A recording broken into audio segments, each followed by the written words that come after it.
Pino Adonai Eloheinu Alenu Mahaseyadenu Konena Alenu Mahasiadenu Konena.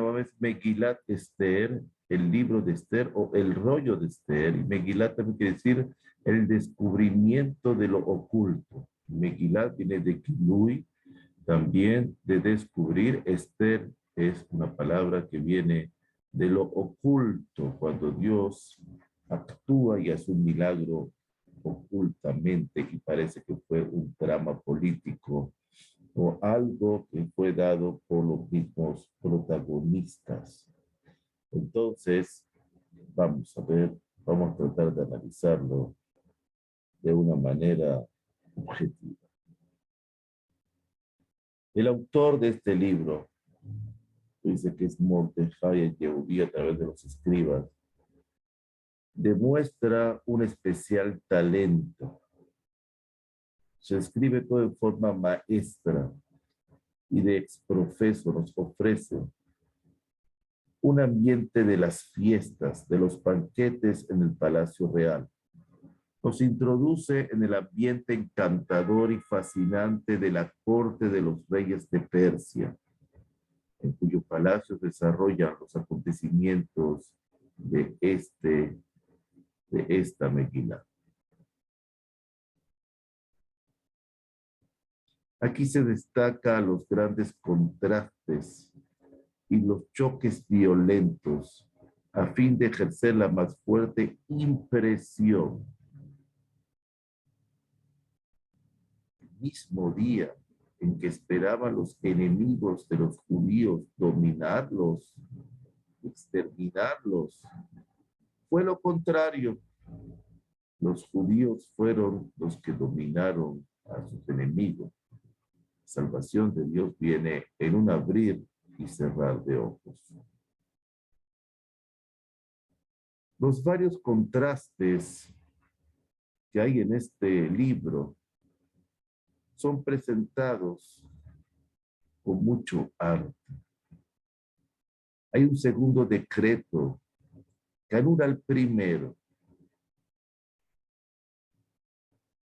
y no lo anula, sino extiende, da un soporte al primero a la vez.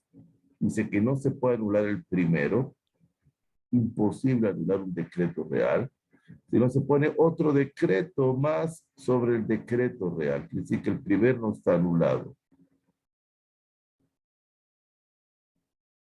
Y todo está en el mismo estilo, las mismas palabras, para que así el contraste sea más fuerte. Cuando se publica el primer decreto en la Megilá de Esther, el texto dice: y el rey y Amán se sentaron a beber, y la ciudad de Shushan estaba conmovida. Mientras que después de la publicación del segundo decreto, el autor expresa: y la ciudad de Shushan estaba alegre y de fiesta. Mordejai, que fue condenado a morir en la horca, asciende a la alta jerarquía del gran visir, mientras que Amán, el jefe supremo de todos los altos dignatarios, es ahorcado en su lugar. En los comienzos de la narración, Mordejai se pasea por la ciudad vestido de saco y de ceniza, señal de duelo. Luego de la caída de Amán, sale con vestido real de cárdeno y blanco y una gran corona de oro, un manto de lino y púrpura. Asimismo, en el desarrollo de los sucesos, se resalta los contrastes para mantener tensa, atenta, la curiosidad del lector y del que escucha la Megilá, que es la mitzvah, una de las mitzvot, de los preceptos de Purim. El majestuoso y magnífico banquete concluye con la caída de la reina Vashti. Este episodio tiene como consecuencia directa que la reina Esther sea elegida y proclamada reina. A este acontecimiento dichoso sigue de inmediato la ascensión de Amán a la más alta jerarquía del gobierno, por su plan de exterminio del pueblo judío. Cuando toda esperanza parece perdida, surge Esther con peligro de su vida ante el rey, tiene que presentarse. Llegado a ese punto culminante de los acontecimientos, se llama entonces la atención de que la descripción de nuestros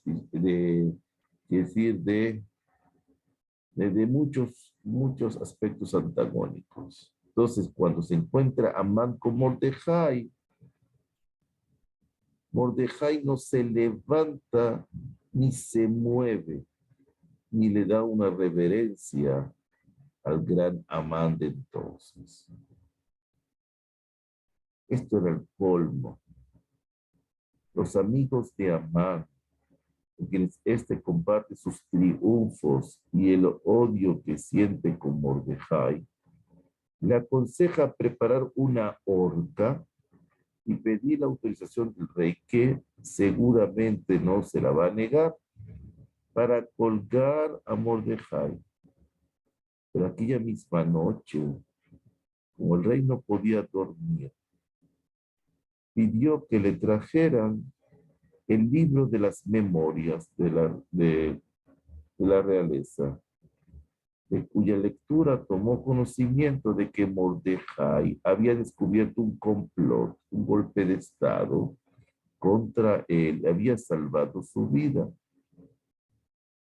Llega el alba y Amán viene a pedir autorización para ejecutar a Mordejai, porque no puede esperar hasta más tarde del día. Y antes de que el mismo Amán exprese en la entrada del palacio el objeto de su visita, el tema de su visita, el rey pregunta: ¿con qué hay que recompensar a este hombre? A un hombre que el rey desea honrar. O sea, Amán dice: mira, ¿quién van a honrar más que a mí? Le dice: bueno, hay que tributar de honores reales. El rey le agrega: pronto, rápido, de una vez. Toma el vestido real, toma el caballo real, como has dicho, y hazlo así con Mordejai el judío. Wow. Este contraste es tan sorprendente, inesperado, que nos da la impresión de acontecimientos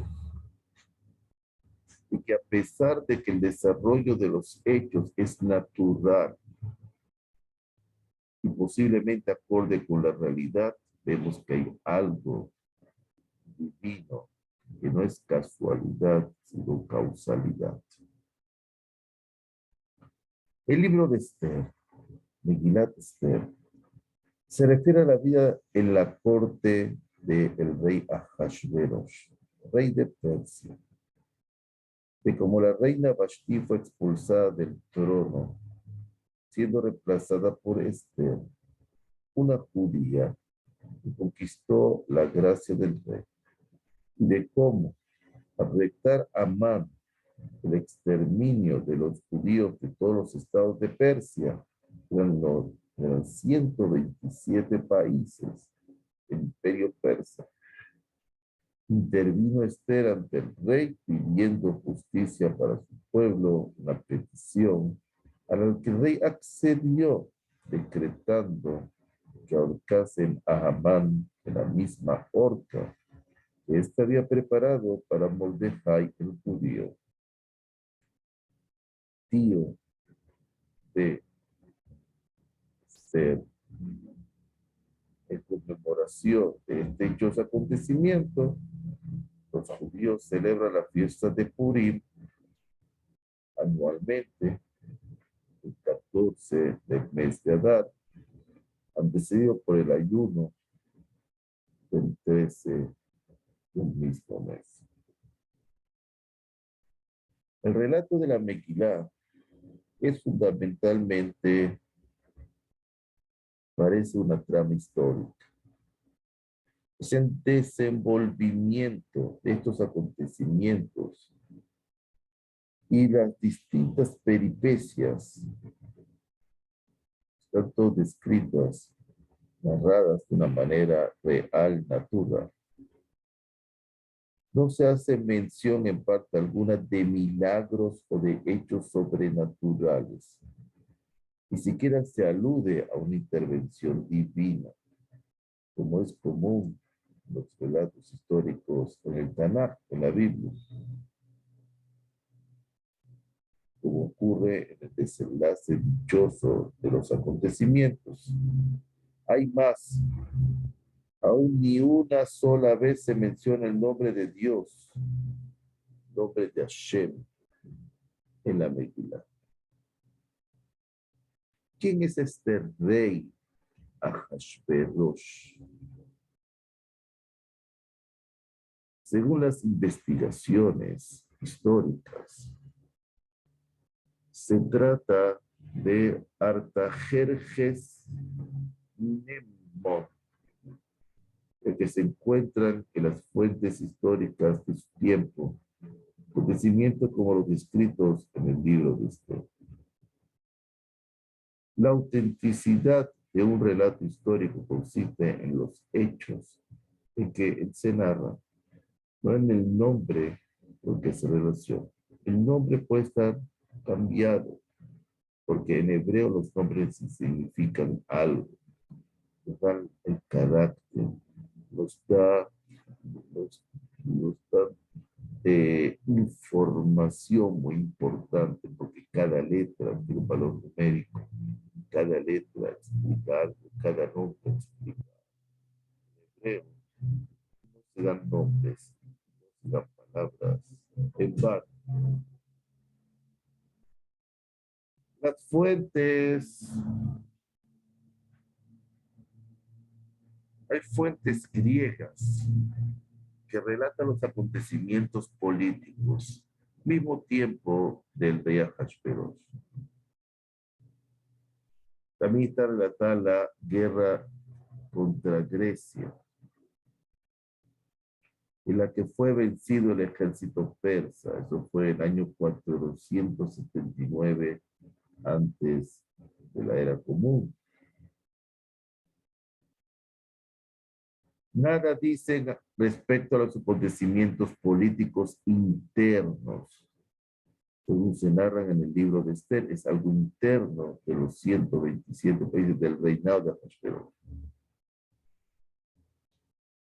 Es posible que estos acontecimientos que interesaban particularmente a los judíos dispersos en el reino de Persia no llamaron la atención de los historiadores griegos, pero el silencio de estos, en el particular, no puede desmentir la tradición viva del pueblo judío,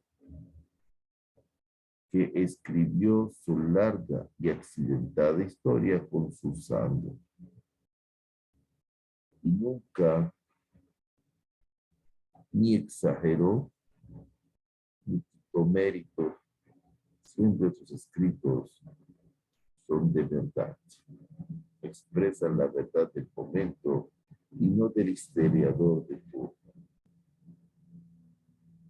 El pueblo judío siempre mantiene su tradición, observa con devoción todos los aspectos que causaron la iluminación de esas tinieblas de su cautiverio en el imperio persa después de la destrucción del imperio. La fiesta de Purim, consagrada y reconocida por todo el pueblo judío, en base a un acontecimiento establecido, es el testimonio fidedigno de un pueblo vivo que no puede ser desmentido por el silencio de los escritores griegos de aquel entonces. A los griegos no existen, igual que el imperio persa, no existe. Y los judíos sí existen. Ahora, vamos a ver cómo es la elección, cómo eligen a la reina Esther.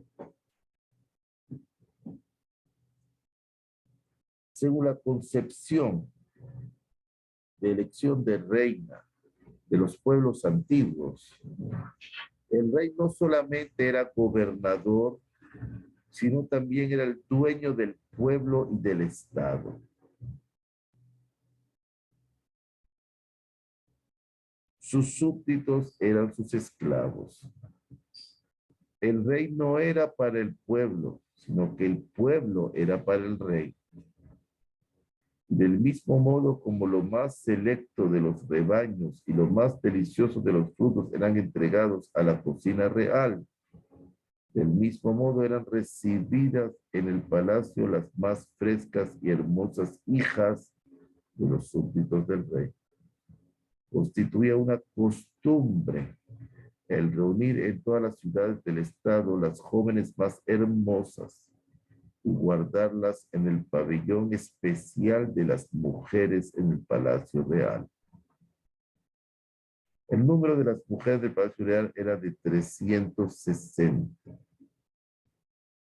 Para merecer esta honra se requería una única cualidad, la hermosura física, el deleite del rey. El origen familiar, la inteligencia, la instrucción, conocimiento mayor o menor de la vida, carecían de valor.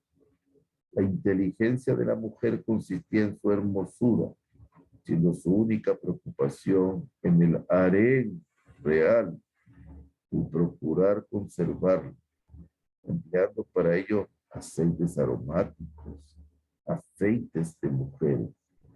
Sucedía que las jóvenes debían esperar largo tiempo antes de comparecer ante el rey.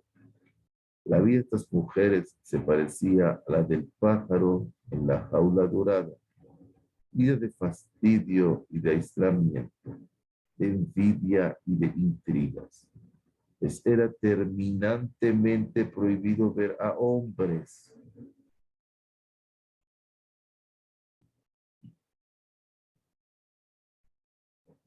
Un hombre que veía a estas mujeres merecía automáticamente la muerte.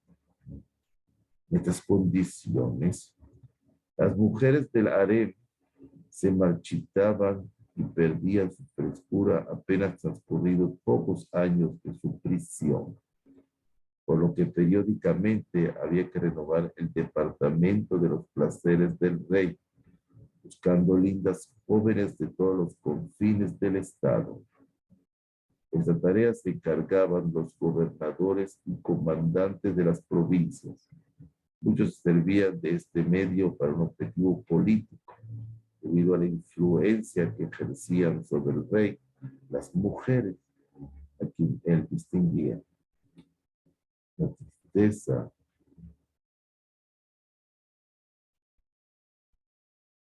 del rey Mordecai, del rey Ahasverosh,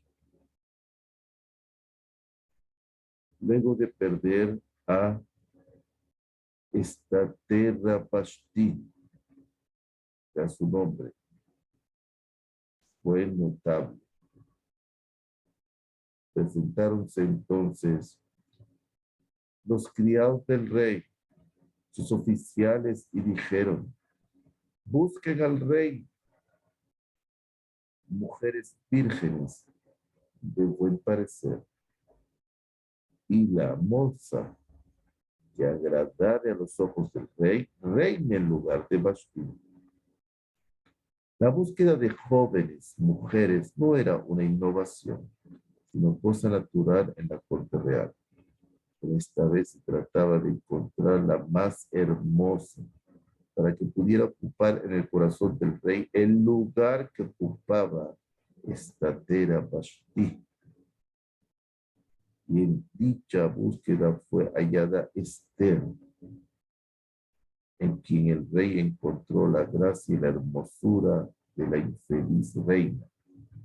Y el rey amó a Esther y la proclamó reina en lugar de Vashti.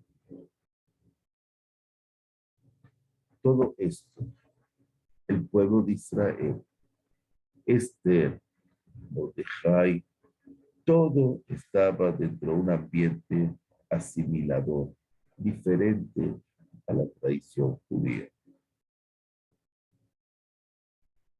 Por eso vamos a analizar este ambiente. Mordejai, hijo de Yair, de la tribu de Benjamín, de Binyamin, nacido en Babilonia, pertenecía a una familia aristocrática que se preocupaba más por su posición económica que por la situación de sus correligionarios de la época.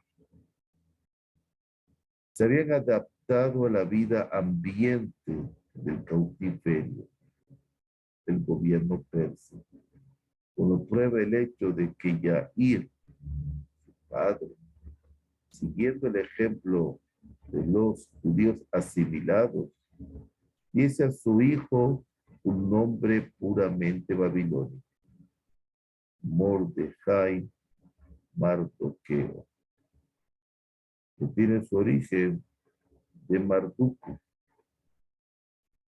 la división principal de los babilonios. No porque la intención de Yair fuese la de dedicar a su hijo al culto de tal Marduco, ya que a tal grado de fanatismo no llegaron ciertamente los aristócratas judíos, como hoy en día, sino para facilitarle posteriormente su entrada en los círculos con los que efectuaban operaciones comerciales. Es de suponer que un nombre babilónico no constituía un obstáculo en la sociedad persa, pues muchos babilonios habían recibido la ciudadanía persa ya, más son aristócratas e invierten en el país. Asimismo, Abijai, tío de Mordejai, dio a su hija un nombre babilónico llamado Esther, que deriva de Istar, la Astor fenicia bíblica. El nombre original es Adasá. El nombre de ella es Adasá. Nombre hebreo que deriva de la Hadas, que es el mirto. El árbol del mirto, el arbusto. Al fallecer sus padres, Mordejai la adoptó como su hija, trasladándose ambos a Persia, donde se hicieron ciudadanos persas.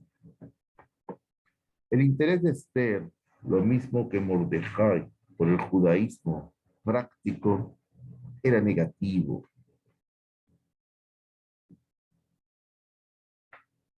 Se puede decir como un judío actual no practicante. Por ello, al ser recibida Esther en el palacio, no declaró a qué pueblo pertenecía, es decir, que ocultó su nacionalidad y su religión, porque Mordejai le había indicado que no lo declarase. Ello probablemente debido a que, de haber indicado su descendencia de los cautivos de Yehuda, de la destrucción del templo y su religión, los eunucos no la hubiesen elegido, esfumándose sus esperanzas. Así fue como Mordejai la hizo pasar por persa de confesión persa. Además, ¿qué haría un judío o una judía ortodoxa pudo casarse con el rey de Persia. El propósito de Mordejai de ver coronada a su prima, su sobrina Esther, como reina de Persia, no se debía a consideraciones egoístas tampoco, como ser la ambición de riquezas o una encumbrada posición. De haber sido este el motivo cardinal de sus aspiraciones, habría alcanzado cuando Esther subió al trono, simplemente. Este mi tío le ha dado un cargo importante dentro del reinado, tratando de asegurarse un cargo elevado, que le diera riqueza, consideración, acercamiento al gobierno. Pero no hizo así. Aún después de descubrir un complot contra el rey, Mordejai, cuando descubrió y reveló el complot contra el rey, salvándolo de la muerte, Mordejai no pidió recompensa alguna. Estaba satisfecho con su situación, pues gozaba de buena posición social y económica y tenía un puesto en la puerta del rey. Era representante de la comunidad judía en la puerta del rey. Como uno de los nobles allegados a la corte, Mordejai y Esther no eran religiosos, pero sí nacionalistas convencidos de la causa judía. Querían a su pueblo lo suficiente para sacrificarse por él. Al dictarse el decreto de exterminio contra sus hermanos,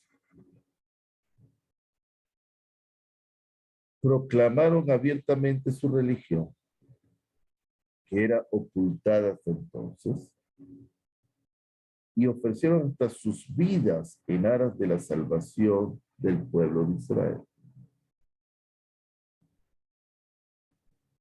Ahora, ¿por qué el pueblo de Israel estaba perseguido entonces? ¿Cuál es ese origen de esa persecución? Dice, con respecto al decreto de exterminio de los judíos, debemos saber que dicho decreto dictado por Amán derivó no del odio personal de aquel contra Mordejai, sino de la contradicción entre la religión judía y la reforma pagana de la religión de Zoroastro, que se introdujo como plan político en el reino de Persia durante el reinado de Ahasveros. Pero Ahasveros, que era Artajerjes II. Pero, este mismo Amán no por casualidad era descendiente de Amalek, pueblo milenario desde la salida de Egipto, que busca la destrucción del pueblo, se lo tienen en sus genes. Entonces, durante el reinado de Mordejai, Artajerjes II, se realizaron considerables reformas en la religión de Zoroastro, que era la religión de entonces en Persia. Era la religión del Estado.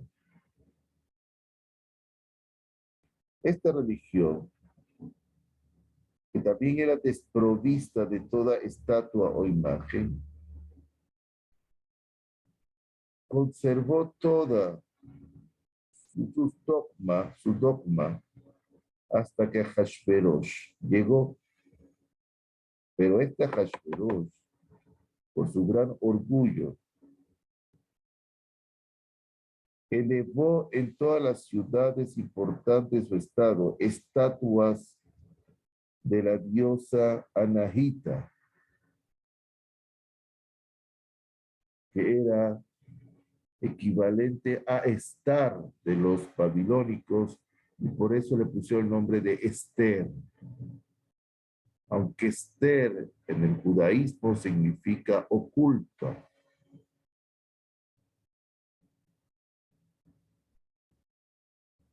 era la oculta, por eso no tenían tampoco, no hacían imágenes.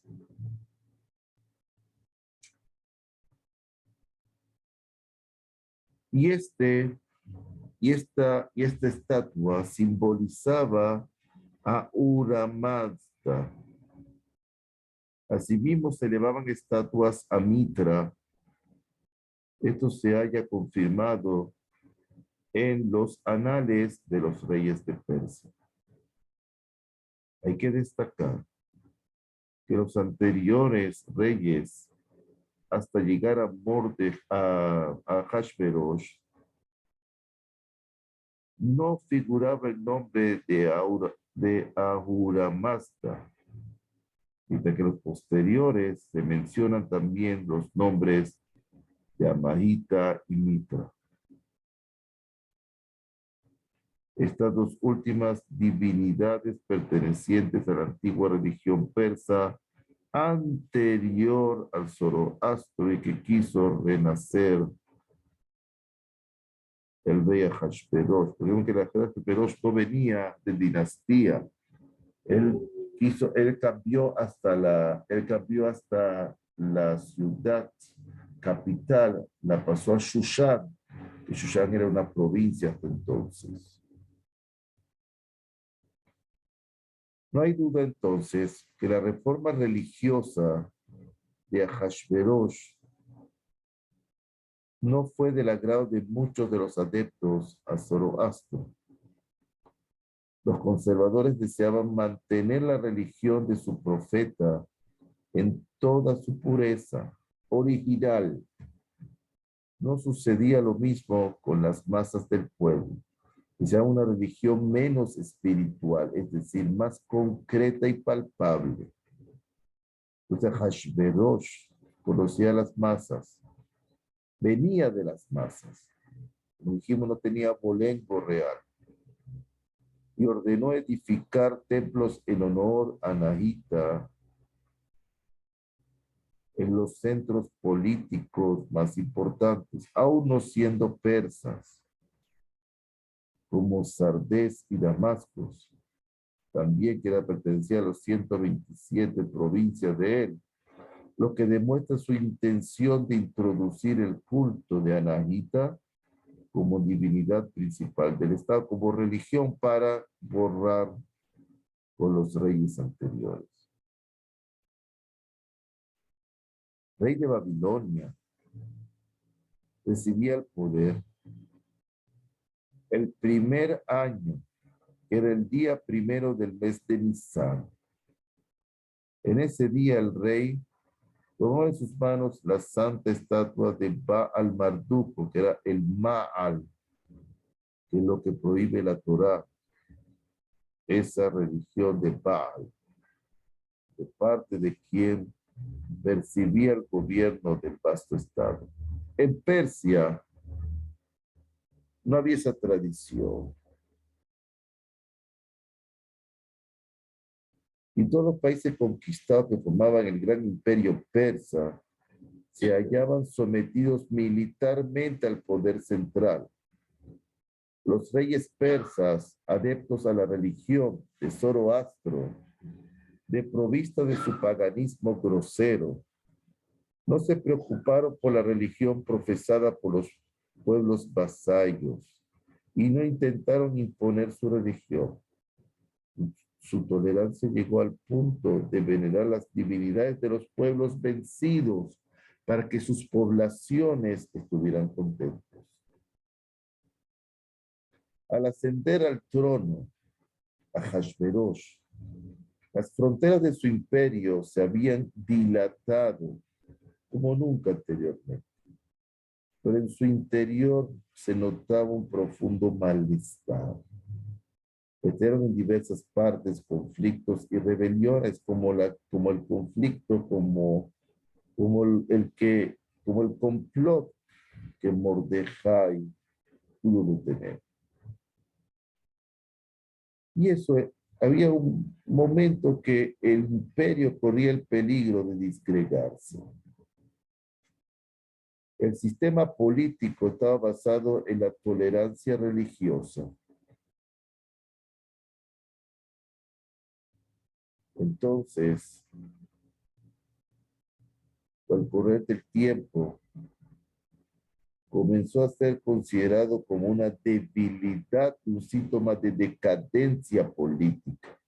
Faltaba al Estado persa la idea de unificar a todas esas provincias conquistadas y amalgamarlas a todas las razas en una sola nación,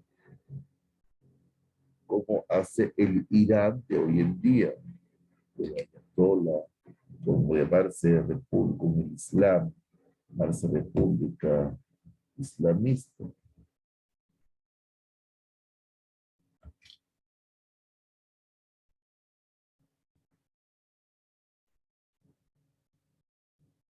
Los consejeros de palacio dijeron que solamente la religión podía ser el instrumento eficaz para realizar la unidad nacional de todos los pueblos y llegaron a la conclusión. Dijeron que el rey era el símbolo y el representante de la religión de Zoroastro. Correspondía a él proclamar la religión oficial y quitar el descontento. Pero el Zoroastro era tan diferente de las religiones de los demás pueblos que era difícil, era una imposición muy fuerte a pueblos con muchos ídolos, con muchos pensamientos paganos.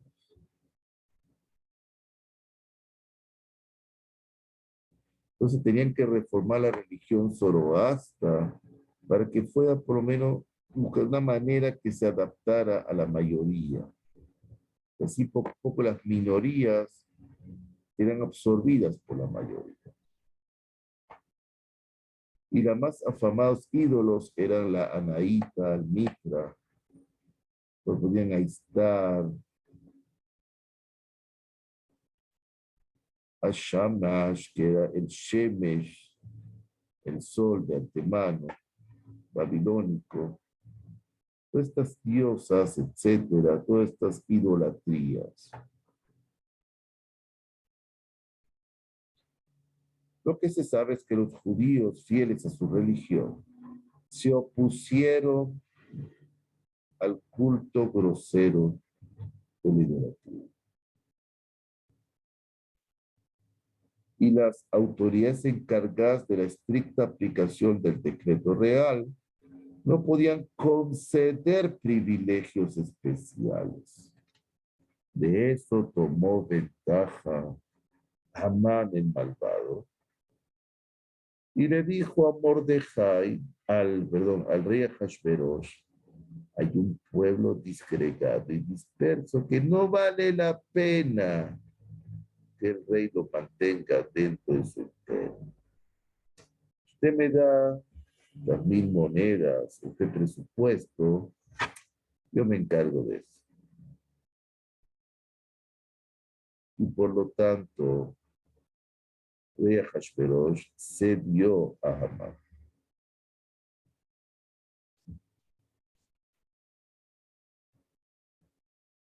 Amán, el hijo de Amedata, el enemigo de los judíos,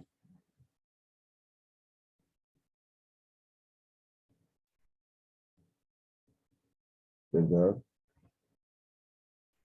Era el que realizó esto. Amedata era uno de esos estadistas que quería unificar al imperio bajo la religión y que su hijo, como primer ministro, sea el que lleva su pueblo.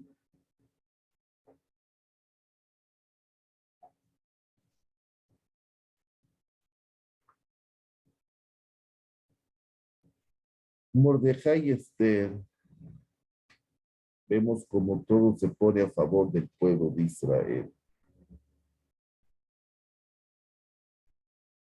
Logran aplacar, salvar, aplacar la reforma religiosa, salvar al pueblo de Israel dentro de todo esto. No nombran a Dios para nada. se le da importancia más al rey Ahasverosh. Por supuesto, todo sale un milagro de Dios. El pueblo de Israel, después que se salvaron, sigue bajo el dominio del imperio persa y viviendo en el imperio persa. Y no les desagrada seguir viviendo en el imperio persa. Por lo tanto, no se nombra a Dios. Y se le da los méritos políticos al rey Ahasverosh.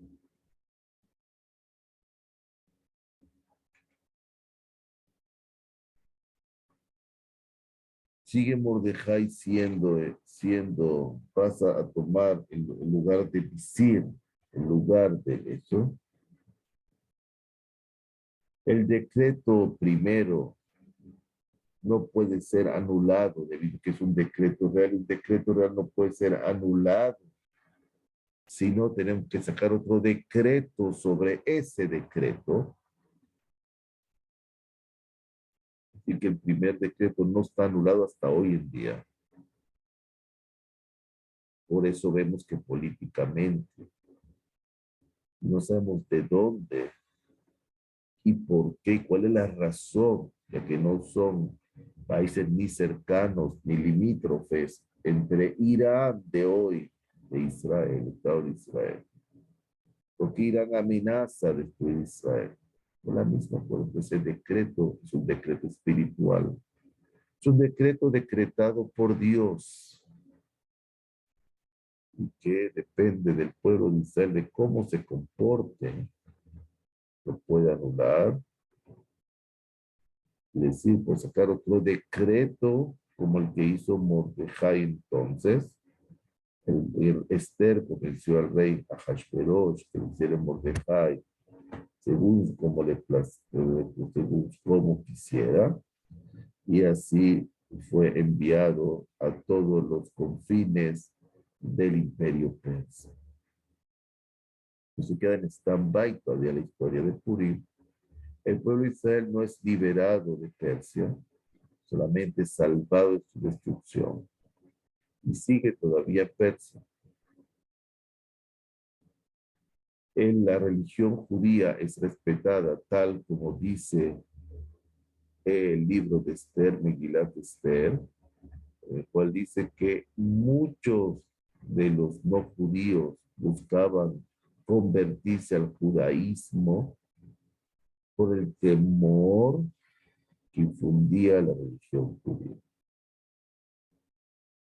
Entonces ya siguieron conviviendo con la idolatría y el judaísmo. Pero el pueblo de Israel se salvó temporalmente. Y eso es lo que celebramos hoy en día. Y esa es la situación del judío hasta hoy en día. Baruch Hashem Leolam. Amén, amén, hasta quitar ese estén, quiere decir el ocultamiento de Dios hacia el pueblo de Israel, hasta la venida del Mashiach, hasta la reconstrucción del templo en Jerusalén, en Sion. Y ahí, pero mientras tanto, santo bendito es, sigue teniendo como predilecto al pueblo de Israel y lo sigue cuidando como la hija de sus ojos, aunque sus otros hijos, sus otros hermanos, lo sigan atacando. Baruch Hashem de Olam, amén.